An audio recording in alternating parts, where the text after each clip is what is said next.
Guys, tingnan itong ano, itong bote na may tubig. Ayan, oh.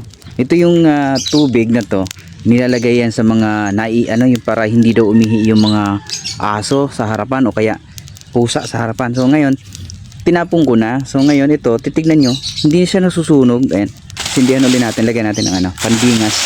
Kanina ko pa yan sa sinisindihan eh. Ayan, napansin ko lang bakit kaya hindi siya nasusunog. Ayan, oh. Sigahan natin yan. Ayan, yan nyo ha. Tingnan nyo kung masusunog. Kanina ko pa yan sisigahan. Tingnan nyo. Oh. Sigahan natin yan. Oh.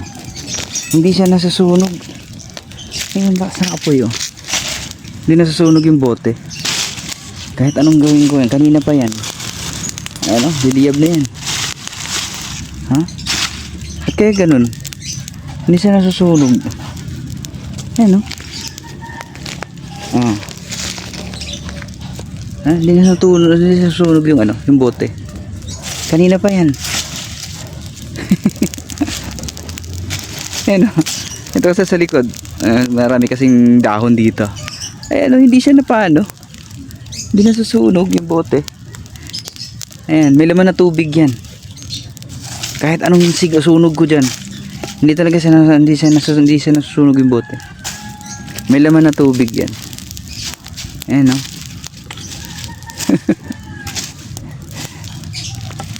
Sabi o. Ayan. Ba't kaya hindi siya nasusunog, no? Ayan o.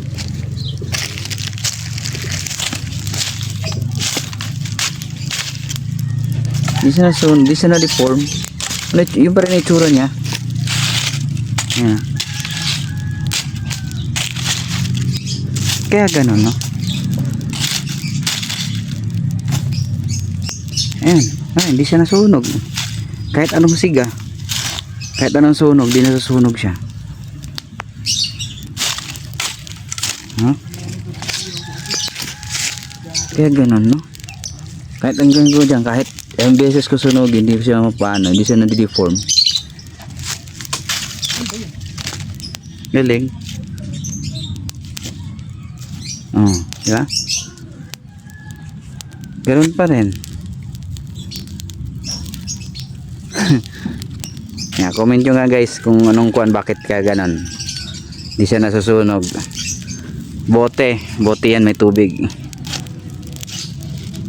Ayan, nagsusunog kasi ako dun eh. Oh. Ayan. Sunog. Hindi nasunog yung bote. Ayan. Carl? Scientist?